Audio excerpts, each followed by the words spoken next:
Hello दोस्तों, नमस्कार। स्वागत है आपका हमारे चैनल स्टडी 21 यूके में। तो दोस्तों, इससे पहले अगर आपने क्वेश्चन सीरीज़ नहीं देखी हमारी तो आप उन्हें देख लें, क्योंकि हम अभी क्वेश्चन सीरीज़ थर्ड पे पहुंच चुके हैं और ये 41 क्वेश्चन हमारा है। हमारे एक सीरीज़ में लगभग 20 के आसपास क्वेश्चन होते हैं, जो कि उत्तराखंड पुलिस, पटवारी और अदर यूके SSC एग्ज़ाम के लिए काफ़ी महत्वपूर्ण है। तो चलिए दोस्तों, शुरू करते हैं आज की क्वेश्चन सीरीज़। हमारा क्वेश्चन नंबर फर्स्ट है आज की क्वेश्चन सीरीज का 41 का। शीतलाखेत नामक स्थल किस जनपद में स्थित है? तो दोस्तों, शीतलाखेत नामक स्थल किस जनपद में स्थित है? तो शीतलाखेत नामक स्थल अल्मोड़ा जनपद में स्थित है। आपका ऑप्शन नंबर सी सही हो जाएगा। और दोस्तों, इसके अलावा शीतलाखेत में क्या क्या स्थित है? शीतलाखेत में ड्रग फैक्ट्री स्थित है। ड्रग फैक्ट्री, तो ड्रग फैक्ट्री कहाँ स्थित है उत्तराखंड में? तो शीतलाखेत नामक स्थल में स्थित है। काफी बार पूछा जा चुका है। और अगला क्या है यहाँ पे? अगला स्याही देवी मंदिर। स्याही देवी मंदिर, तो स्याही देवी मंदिर कहाँ स्थित है दोस्तों? तो स्याही देवी मंदिर भी शीतलाखेत अल्मोड़ा जनपद में ही स्थित है। अगर डिस्ट्रिक्ट के अकॉर्डिंग पूछेगा किस जनपद में स्थित है, तो अल्मोड़ा जनपद में स्थित है। और स्थान के अकॉर्डिंग पूछेगा किस स्थान पर स्थित है, तो शीतलाखेत नामक स्थल पर स्थित है। तो ये स्याही देवी मंदिर शीतलाखेत अल्मोड़ा में स्थित है और ड्रग फैक्ट्री भी शीतलाखेत अल्मोड़ा में ही स्थित है। अगला क्वेश्चन दोस्तों, हिंगला देवी मंदिर किस जनपद में स्थित है? हिंगला देवी मंदिर किस जनपद में स्थित है? काफी इंपॉर्टेंट क्वेश्चन है। तो हिंगला देवी मंदिर चंपावत जनपद में स्थित है। आपका ऑप्शन नंबर ए सही हो जाएगा। अगला क्वेश्चन, लोक निधि का अभिभावक किसे कहा जाता है? लोक निधि का अभिभावक किसे कहा जाता है दोस्तों? तो आपका ऑप्शन नंबर सी सही हो जाएगा। लोक निधि का अभिभावक महालेखा परीक्षक को कहा जाता है, क्योंकि लोक निधि लोक महालेखा परीक्षक क्या भारतीय संविधान के तहत नियंत्रक एवं महालेखा परीक्षक क्या करता है? संघ एवं राज्यों की लोक निधियों से सभी व्ययों का लेखा परीक्षा कराता है। लेखा परीक्षा कराता है कौन? महालेखा परीक्षक। इसीलिए क्या कहा जाता है? इसे लोक निधि का अभिभावक कहा जाता है इसे, क्योंकि राज्य की सभी लोक निधियों से सभी व्ययों का लेखा परीक्षा कराता है, इसलिए इसको लोक निधि का अभिभावक कहा जाता है। किसे? महालेखा परीक्षक को। अगला क्वेश्चन दोस्तों, कल्याण सिंह रावत ने मैती आंदोलन किस वर्ष शुरू किया था? तो कल्याण सिंह रावत ने मैती आंदोलन, काफी इंपॉर्टेंट आंदोलन है दोस्तों उत्तराखंड के एग्जाम के लिए, और काफी बार यहाँ से क्वेश्चन पूछे भी जा चुके हैं कि कल्याण सिंह रावत किस वर्ष मैती आंदोलन का सूत्रपात किया था कल्याण सिंह रावत ने? तो कब किया दोस्तों? आपका ऑप्शन नंबर सी सही हो जाएगा। 1996 में इसने मैती आंदोलन चलाया था। कहाँ से चलाया था दोस्तों? तो ग्वालदम चमोली जिले में पड़ता है, तो यहाँ से इसने मैती आंदोलन चलाया था। मैती का मतलब दोस्तों माई का होता है। और ये मैती आंदोलन क्या था? जब किसी भी दंपति का विवाह होता था या किसी भी लड़की का विवाह होता था, तो उसके मायके में क्या करा जाता था कि नव दंपति द्वारा एक पौधा रोपा जाता था। इस आंदोलन के तहत एक पौधा रोपा जाता था इस आंदोलन के तहत, और इस पौधे की देखभाल मायके वाले करते थे। बेटी की तरह मायके वाले करते थे इस पौधे की देखभाल। जो ये वैवाहित दंपति द्वारा ये पौधा लगाया जाता था, इसकी देखभाल मायके वाले करते थे, क्योंकि ये पौधा मायके में ही लगाया जाता था। तो यह है दोस्तों, कल्याण सिंह रावत एक शिक्षक थे, ग्वालदम इंटर कॉलेज में शिक्षक थे, और यहाँ पे इन्होंने जंगल के कटान को देखते हुए, पेड़ों की कमी को देखते हुए इन्होंने मैती आंदोलन की शुरुआत की। और जो भी विवाहित दंपति जिसका विवाह होता था, वो अपने मायके में एक पेड़ लगाते थे और इसकी देखभाल उसके ससुराल वाले करते थे, और लड़की के मायके वाले। अगला क्वेश्चन दोस्तों, 1815-16 से राज्य में कितनी बार भूमि बंदोबस्त हुआ? काफी इंपॉर्टेंट क्वेश्चन है दोस्तों। 1815-16 से अब तक राज्य में कितनी बार भूमि बंदोबस्त हुआ है? तो कितनी बार हुआ दोस्तों? ये आपका ऑप्शन नंबर डी सही हो जाएगा। 12 बार भूमि बंदोबस्त हुआ 1815-16 से। और सर्वप्रथम प्रथम फर्स्ट भूमि बंदोबस्त किसके कार्यकाल में हुआ था? तो ई गार्डनर, जो कुमाऊं के प्रथम कमिश्नर थे। ये कुमाऊं के क्या थे दोस्तों? प्रथम कमिश्नर थे। कौन? ई गार्डनर। तो इसके काल में सर्वप्रथम भूमि बंदोबस्त हुआ। पूछा जा सकता है कि क्वेश्चन कि सर्वप्रथम भूमि बंदोबस्त किस कमिश्नर के शासनकाल में हुआ? तो किसके शासनकाल में हुआ? कमिश्नर ई गार्डनर के शासनकाल में 1815 में ही ये भूमि बंदोबस्त हुआ। और अगला दोस्तों, अगला भूमि बंदोबस्त जो हुआ था तो वो हुआ था कमिश्नर ट्रेल के कार्यकाल में। कुमाऊं का सेकंड कमिश्नर रहता है कमिश्नर ट्रेल, और इसके शासनकाल में दूसरा भूमि बंदोबस्त हुआ। और इसके शासनकाल में कुल 7 भूमि बंदोबस्त हुए। 7 भूमि बंदोबस्त हुई। सबसे ज्यादा भूमि बंदोबस्त कमिश्नर ट्रेल के शासनकाल में हुए। और इसके द्वारा कराया गया जो 5वां भूमि बंदोबस्त था, 5वां भूमि बंदोबस्त था, काफी इंपॉर्टेंट है। यहाँ से क्वेश्चन अभी के एग्जाम में पूछा भी गया है। और ये 5वां भूमि बंदोबस्त था, इसको कब हुआ 5वां भूमि बंदोबस्त? 1823 में कमिश्नर ट्रेल के शासनकाल में। और जो ये भूमि बंदोबस्त है, 5वां भूमि बंदोबस्त, इसको 80 साला भूमि बंदोबस्त के नाम से भी जाना जाता है। 80 साला भूमि बंदोबस्त, क्योंकि उस टाइम पे विक्रम संवत जो है दोस्तों, विक्रम क्यों जाना जाता है इस 80 साला? क्योंकि विक्रम संवत जो है वो चल रहा था 1880, तो इसलिए इसको 80 साला भूमि बंदोबस्त के नाम से जाना जाता है। किस भूमि बंदोबस्त को? 5वें भूमि बंदोबस्त को किसके शासनकाल में हुआ था? कमिश्नर ट्रेल के शासनकाल में हुआ था। कब हुआ था? जो संवत है उसके अनुसार 1823 में ये बंदोबस्त हुआ था, और विक्रम संवत के अनुसार 1880 में। तो इसीलिए इस भूमि बंदोबस्त को 80 साला बंदोबस्त के नाम से भी जाना जाता है। अगला क्वेश्चन दोस्तों, राज्य में मिल्क पाउडर प्लांट जो मिल्क से पाउडर बनता है, उस प्लांट की स्थापना कहाँ की गई है? तो ये दोस्तों आपके उधम सिंह नगर जनपद में की गई है मिल्क पाउडर प्लांट की स्थापना। अगला क्वेश्चन दोस्तों, जमरानी बांध परियोजना से किस जनपद में सिंचाई सुविधा उपलब्ध होती है? तो जमरानी बांध परियोजना से किस जनपद में सिंचाई सुविधा उपलब्ध होती है? इन दोनों में से, तो इन दोनों में, नैनीताल और उधम सिंह नगर जनपद दोनों में क्या होती है? इससे सिंचाई सुविधा उपलब्ध होती है। ये आपका ऑप्शन नंबर सी सही हो जाएगा कि नैनीताल और उधम सिंह नगर दोनों में जमरानी बांध परियोजना से सिंचाई सुविधा उपलब्ध होती है। और ये जमरानी बांध परियोजना कहाँ स्थित है दोस्तों? तो जमरानी बांध परियोजना नैनीताल जनपद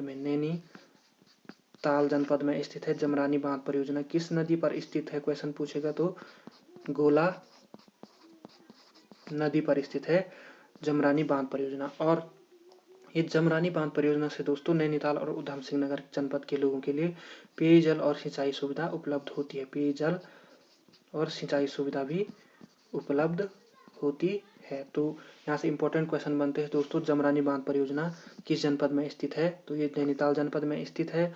और दूसरा यहाँ से कि किस नदी पर बनी है, किस नदी पर स्थित है? तो ये स्थित है गोला नदी पर स्थित है। अगला क्वेश्चन दोस्तों, किस पुस्तक में अकबर की रसोई में गंगा जल का प्रयोग का उल्लेख किया गया है? ऐसा किस पुस्तक में कहा गया है कि अकबर की रसोई में जो खाना बनता था वो गंगा जल का प्रयोग उसमें होता था? तो ऐसा कहा गया दोस्तों आईने अकबरी में। आईने अकबरी, आपका ऑप्शन नंबर डी सही हो जाएगा। इस पुस्तक में ऐसा कहा गया है कि अकबर की रसोई में जो खाना बनता था उसके लिए स्पेशल गंगा जल कहाँ से आता था? हरिद्वार से आता था। हरिद्वार से उस रसोई में गंगा जल ले जाया जाता था और उसका प्रयोग वहां पे सिर्फ रसोई में ही होता था। अगला पॉइंट यहाँ से दोस्तों कि अकबर के समकालीन पंवार शासक, क्वेश्चन आ सकता है, अकबर के समकालीन जो पंवार शासक थे वो कौन थे? पंवार शासक। तो अकबर के समकालीन पंवार शासक कौन से दोस्तों? तो ये आपके सहजपाल, बलभद्र शाह और प्रथम शाह की उपाधि धारण करने वाला शासक कौन था परमार वंश का, वो भी बलभद्र शाह था और मानशाह। ये 3 शासक हैं दोस्तों परमार वंश के जो अकबर के समकालीन शासक हैं। और जो सहजपाल के समय पे इसने एक गंगा नदी स्रोत का पता लगाने के लिए, गंगा नदी का जो स्रोत है, स्रोत का पता लगाने के लिए एक अन्वेषण दल मतलब इसकी खोजबीन करने के लिए एक दल भेजा था। तो यहाँ से क्वेश्चन बन सकता है दोस्तों कि किस परमार शासक के शासनकाल में अकबर ने एक गंगा नदी स्रोत का पता लगाने के लिए एक अन्वेषण दल भेजा था। तो किस शासक के समय पे भेजा था, वो भी सहजपाल के समय पे भेजा था। तो यहाँ से इम्पोर्टेंट क्वेश्चन यही है दोस्तों कि अकबर के शासनकाल में जो अकबर की रसोई है उसमें गंगा जल का प्रयोग का उल्लेख किया गया है, तो किस रचना में किया गया है, तो आईने अकबरी में किया गया है। अगला क्वेश्चन दोस्तों,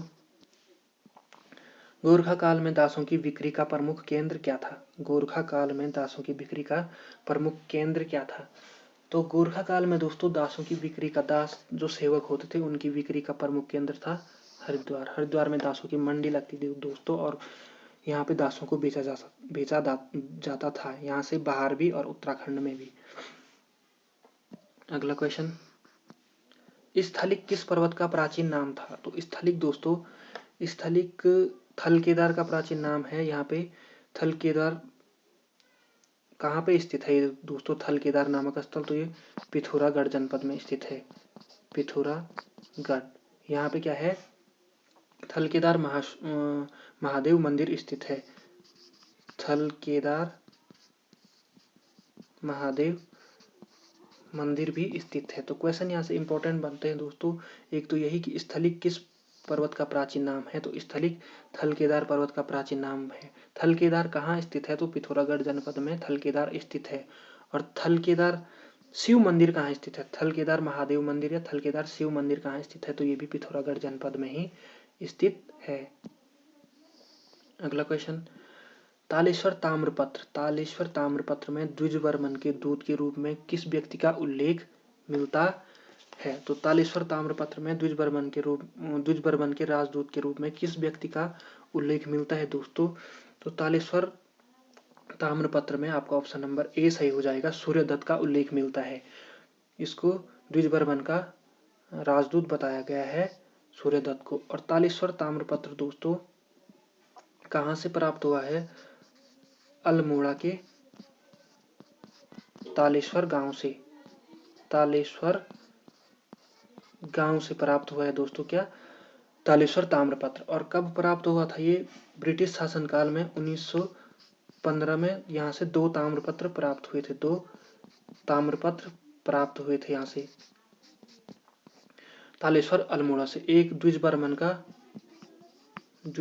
का और दूसरा द्वितीय वर्मन का। और ये यहाँ से इंपॉर्टेंट क्वेश्चन बनता है दोस्तों कि तालेश्वर ताम्रपत्र किस वंश से संबंधित है, तो ये पौरव वंश से संबंधित है। किस वंश से संबंधित है, पौरव वंश से संबंधित है। तो कहाँ से प्राप्त हुआ है तालेश्वर ताम्रपत्र, तो अल्मोड़ा से प्राप्त हुआ है। किस शासक का है, तो द्विजवर्मन और द्वितीय वर्मन का, 2 शासकों का मिला है ये। और यहाँ से 2 ताम्रपत्र प्राप्त हुए थे, द्विजवर्मन और द्वितीय वर्मन के। और कब प्राप्त हुए थे ये, 1915 में यहाँ से मिले थे। और जो इम्पोर्टेंट क्वेश्चन है ये दोस्तों, ये कि तालेश्वर ताम्रपत्र में द्विजवर्मन के दूत में किस व्यक्ति का उल्लेख मिलता है, ये सूर्यदत्त, आपका ऑप्शन सही हो जाएगा। अगला question, Gorakhnath and the Kanphata yogis, Gorakhnath and the Kanphata yogis किसकी रचना है। तो दोस्तों ये किसकी रचना है, ये जॉर्ज वेस्टन विलियम्स की रचना है। इस ग्रंथ से हमें अजय पाल के बारे में जानकारी मिलती है। किसके बारे में जानकारी मिलती है, अजय पाल। अजय पाल दोस्तों परमार वंश का 37वां राजा था, 37वां राजा था। और इसका शासनकाल है 1490 से 1519 तक। तो अजय पाल को जो गढ़वाल का इसने एकीकरण किया था, गढ़वाल का एकीकरण किया था। गढ़वाल प्रारंभ में कितने गढ़ों में विभक्त था दोस्तों, तो ये 52 गढ़ों में विभक्त था गढ़वाल। और अजयपाल ऐसा शासक था परमार वंश का जिसने क्या किया, पूरे 52 गढ़ों को विजित किया और एक गढ़ की स्थापना की, जिसको बाद में क्या कहा गया, गढ़वाल कहा गया। तो इसके बारे में जानकारी मिलती है Gorakhnath and the Kanakata yogis पुस्तक से। तो ये इसमें इसको गोरखनाथ संप्रदाय का बताया गया है कि किस संप्रदाय का, गोरखनाथ संप्रदाय का। Gorakhnath and the Kanakata yogis में इसको गोरखनाथ संप्रदाय का बताया गया है, क्योंकि इसने भी 52 गढ़ों को विजित करने के बाद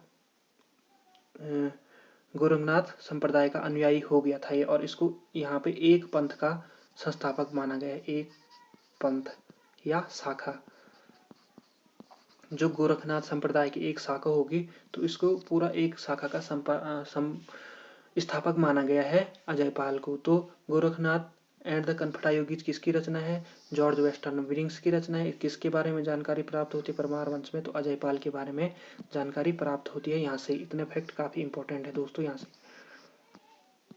अगला क्वेश्चन, गुर्जर देव मंदिर समूह किस जनपद में स्थित है या किस स्थान पर स्थित है, इनमें से गुर्जर देव मंदिर समूह। तो गुर्जर देव मंदिर समूह दोस्तों कहाँ स्थित है, ये द्वाराहाट में स्थित है, अल्मोड़ा जनपद में। अल्मोड़ा जनपद में कौन क्या पड़ता है दोस्तों, द्वाराहाट, और यहाँ पे स्थित है गुर्जर देव मंदिर समूह। इसके अतिरिक्त यहाँ पे कुल कितने मंदिर समूह स्थित है, तो यहाँ पे कुल 6 मंदिर समूह स्थित है द्वाराहाट में। 6 मंदिर समूह स्थित है। इसको उत्तर की द्वारिका भी कहा जाता है दोस्तों, उत्तर की द्वारिका। उत्तर की द्वारिका किसे कहा जाता है, तो द्वाराहाट को कहा जाता है। और हिमालय की द्वारिका, हिमालय की द्वारिका, तो काफी इंपॉर्टेंट क्वेश्चन दोस्तों। उत्तर की द्वारिका किसे कहा जाता है, तो द्वाराहाट को कहा जाता है। हिमालय की द्वारिका द्वाराहाट को कहा जाता है। और यहाँ से कितने मंदिर समूह प्राप्त हुए हैं, कुल 6 मंदिर समूह प्राप्त हुए हैं। जैसे एक दो दोस्तों, गुर्जर देवल मंदिर समूह, रत्न देवल मंदिर समूह, बद्रीनाथ मंदिर समूह,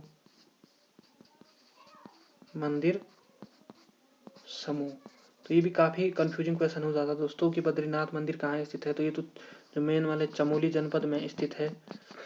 लेकिन ये क्या है, बद्रीनाथ मंदिर समूह। तो बद्रीनाथ मंदिर समूह पूछेगा तो कहाँ स्थित है, द्वाराहाट में स्थित है बद्रीनाथ मंदिर समूह। और इसके अतिरिक्त और भी मंदिर समूह है दोस्तों, कुल 6 मंदिर समूह यहाँ से प्राप्त हुए हैं द्वाराहाट से। अगला क्वेश्चन, अटरिया देवी मंदिर देवी मंदिर कहाँ स्थित है या किस जनपद में स्थित है, तो इसका ऑप्शन नंबर हो जाएगा आपका अटरिया देवी मंदिर कहाँ स्थित है, तो यहाँ इसका ऑप्शन नंबर डी सही हो जाएगा कि इनमें से कोई नहीं, क्योंकि अटरिया देवी मंदिर जो है स्थित वो उधम सिंह नगर जनपद में स्थित है। तो उधम सिंह नगर जनपद में स्थित है दोस्तों अटरिया देवी मंदिर। क्वेश्चन एग्जाम में काफी बार पूछा भी गया है कि अटरिया देवी मंदिर कहाँ स्थित है, तो ये कहाँ स्थित है, उधम सिंह नगर जनपद में स्थित है, कल्याणी नदी के किनारे। कवि देवराज ने किस अगला क्वेश्चन दोस्तों, कवि देवराज ने किस पंवार शासक की तुलना भीमसेन से की है, तो कवि देवराज ने किस शासक की तुलना भीमसेन से की है, तो ये बलभद्र शाह की तुलना भीमसेन से की है। बलभद्र शाह पंवार वंश का प्रथम शाह की वाली जो उपाधि है, इससे पहले इनके जो नाम के पीछे पाल है और इसके बाद क्या है, बलभद्र शाह। तो पहला शासक कौन सा है, बलभद्र शाह, जिसने क्या की शाह की उपाधि धारण की। और किसने दी थी ये उपाधि बलभद्र शाह को, काफी इंपॉर्टेंट क्वेश्चन हो जाता है, तो बहलोल लोधी द्वारा बलभद्र शाह को शाह की उपाधि दी गई। काफी इंपॉर्टेंट क्वेश्चन हो जाता है दोस्तों यहाँ से कि बलभद्र शाह को शाह की उपाधि किसने दी, तो बहलोल लोधी। और ये क्वेश्चन तो काफी बार पूछा गया है दोस्तों कि शाह की उपाधि धारण करने वाला प्रथम पंवार शासक तो कौन था, बलभद्र शाह। अगला क्वेश्चन दोस्तों, राज्य में किस माह को भिटौली माह के रूप में जाना जाता है, तो राज्य में चैत्र मास को भिटौली मास के रूप में जाना जाता है, क्योंकि यहाँ पे इस टाइम पे जो मायके वाले हैं वो ससुराल में भिटौली लेके जाते हैं अपनी ध्यान यानी कि जो विवाहित महिला होती है। अगला क्वेश्चन, हिलांसी नामक रचना के रचनाकार कौन है, तो हिलांसी नामक रचना के रचनाकार कौन है? हिलांसी नामक रचना के रचनाकार हैं दोस्तों भगवती चरण निर्मोही। हिलांसी नामक रचना के रचनाकार हैं। अगला क्वेश्चन, प्राचीन काल में कलिंग का महान शासक कौन था? तो प्राचीन काल में कलिंग का महान शासक दोस्तों, कलिंग का महान शासक था खारवेल। खारवेल कलिंग का महान शासक था। और इसका एक अभिलेख फेमस है दोस्तों, जो है हाथी गुम्फा अभिलेख। तो काफी बार क्वेश्चन पूछा जा गया है दोस्तों कि हाथी गुम्फा अभिलेख किस शासक से संबंधित है?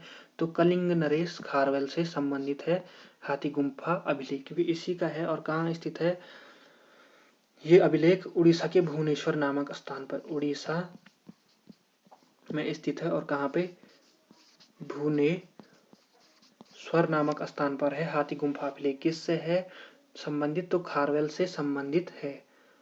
तो प्राचीन काल में कलिंग का महान शासक कौन था? तो खारवेल था।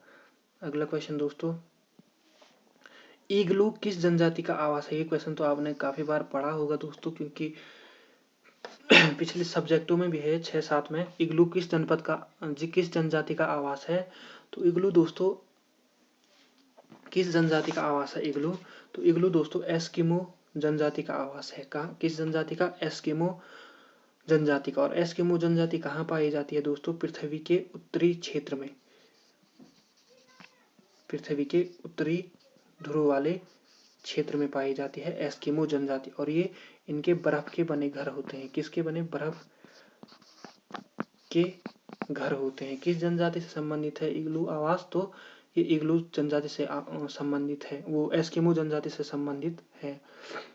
और यहाँ के जो परमानेंट निवासी होते हैं इनको इनुट कहा जाता है। जो उत्तरी क्षेत्रों के, उत्तरी ध्रुव के मूल निवासी होते हैं इनको इनुट कहा जाता है दोस्तों। तो इग्लू किस जनजाति का आवास है? तो एस्किमो जनजाति का आवास है इग्लू। बर्फ के घर होते हैं इग्लू और पृथ्वी के उत्तरी भागों में पाए जाते हैं। अगला क्वेश्चन दोस्तों, किस गवर्नर जनरल ने इलाहाबाद को आपातकालीन मुख्यालय बनाया था? तो किस गवर्नर जनरल ने इलाहाबाद को, काफी इंपॉर्टेंट क्वेश्चन दोस्तों, कि किस गवर्नर जनरल ने इलाहाबाद को आपातकालीन मुख्यालय बनाया था? तो ये दोस्तों लॉर्ड कैनिंग ने इलाहाबाद को क्या बनाया था? आपातकालीन मुख्यालय बनाया था। कब बनाया था दोस्तों? जब 1857 की क्रांति हुई थी, तो इसने आपातकालीन का केंद्र बनाया था आपातकालीन इलाहाबाद को। तो इस लॉर्ड कैनिंग से दोस्तों ये भारत का अंतिम गवर्नर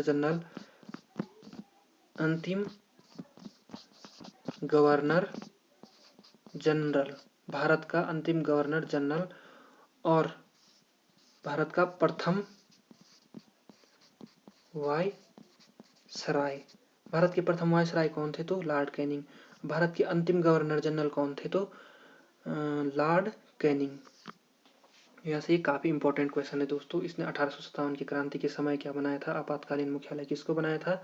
इलाहाबाद को बनाया था। और भारत, ये भी काफी इंपॉर्टेंट, भारत के प्रथम वायसराय कौन थे? तो लॉर्ड कैनिंग। और भारत के अंतिम गवर्नर जनरल कौन थे? तो लॉर्ड कैनिंग। क्योंकि उस टाइम पे क्या था दोस्तों कि गवर्नर जनरल का पद समाप्त कर दिया गया था और गवर्नर जनरल को अब क्या कहा जाने लगा था? वायसराय कहा जाने लगा था। और उस टाइम पे गवर्नर जनरल थे लॉर्ड कैनिंग, इसलिए भारत के अंतिम गवर्नर जनरल और प्रथम वायसराय बने। तो आज के लिए इतना ही दोस्तों। और ये क्वेश्चन सीरीज काफी इंपॉर्टेंट दोस्तों, और इस आपके पुलिस, पटवारी और लेखपाल जितने भी ग्रुप सी के एग्जाम हैं उनके लिए काफी इंपॉर्टेंट है। तो वीडियो को पूरा एंड तक देखें। और अगर आपके वीडियो पसंद आती है तो लाइक, शेयर और सब्सक्राइब चैनल को जरूर कर दें। धन्यवाद।